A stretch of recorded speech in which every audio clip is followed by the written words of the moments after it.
Eh bien, salut à tous et bienvenue à ce nouveau rendez-vous de la géomatique. Je suis Steve et aujourd'hui nous abordons nos premiers modules concernant le pré-traitement des images satellitaires. Mais bien avant cela, j'aimerais vous adresser un grand merci car nous venons de franchir la barre des 1000 abonnés.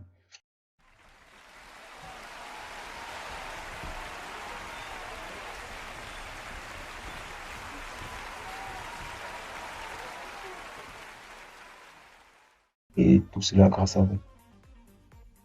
Eh bien, aujourd'hui nous abordons notre module 14 qui portera sur le layer stacking ou encore l'assemblage des bandes d'une image satellitaire, qui est un préalable en fait lorsque l'on veut traiter des images.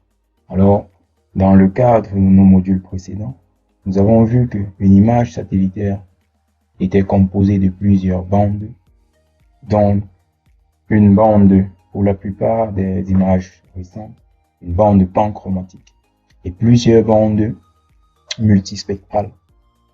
Cela dépend en réalité des capteurs qui acquièrent l'image. Alors, comment s'y prendre? Nous allons prendre le cas d'une image satellite Sentinelle-2 et allons tout de suite dans QGIS pour voir ce qu'il en est.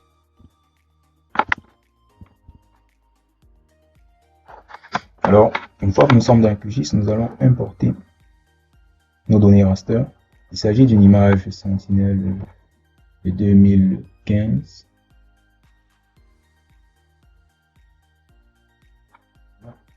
Je vais sélectionner en fait toutes mes bandes.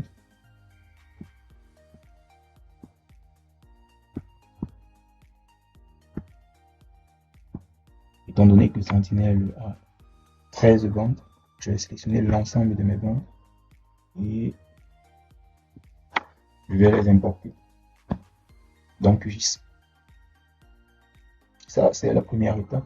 Par la suite, la deuxième étape consiste à mettre ces bandes dans le panneau de gestion des couches par ordre.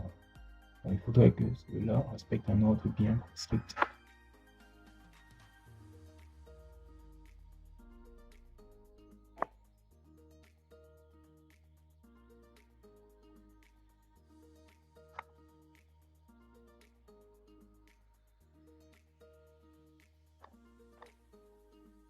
Et voilà, on se rassure bien que on a l'ensemble de nos bandes bien alignées. Vous voyez là, on a la bande B1, B2, B3, B4, B5, 6, 7, 8, 9, bon 8A, 9, 10, 11 et 12. Un total de 13 bandes.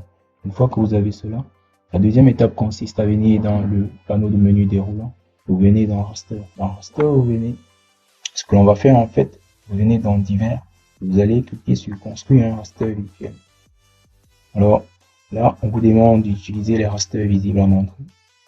Vous vérifiez cela, vous cochez la case et vous venez tout simplement vérifier ici dans le test que vous avez l'ensemble de vos bandes bien alignées. Vous voyez là, on a B1, là on a la deuxième bande, la troisième, la quatrième, cinquième, sixième, septième, huitième, 8A, 8, 9, 10, 11, 12. Ok, c'est nickel. Maintenant, on va laisser la résolution, on va laisser le SCR, on va cliquer sur séparer les bandes et on va sélectionner notre output. Alors, nous allons y ajouter un SCR. Moi, je vais choisir Sentinelle 2A de 8 2015 de 8 et je vais nommer ou bien faire part du nombre de bandes que j'ai utilisées. Donc, c'est la bande 1, 2, 3, 4, 5, 6, 7, 8, 8, 9, 10, 11 et 12. C'est très important d'appliquer cette nomenclature. Par la suite, vous verrez pourquoi. Donc, je vais enregistrer. Et ce que je vais faire, c'est tout simplement faire OK.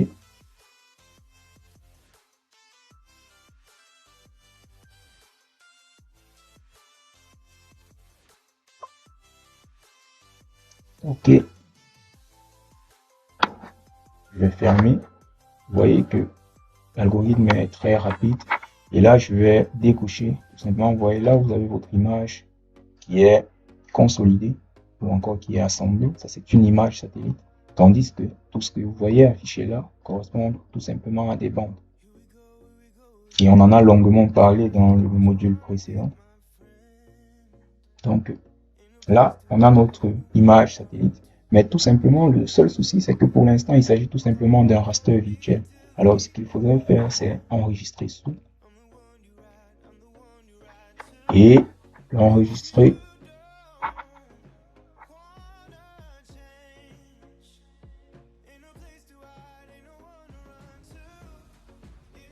Je l'enregistre au même nom. On est en 2015. Il y aura du 8.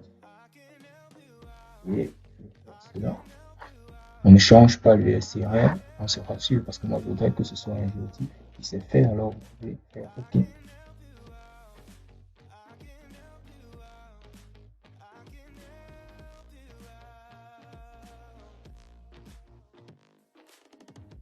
Cela va prendre un peu de temps, alors on va patienter. Alors, une fois l'opération terminée, vous voyez là, vous avez votre image bien enregistrée en TIFF.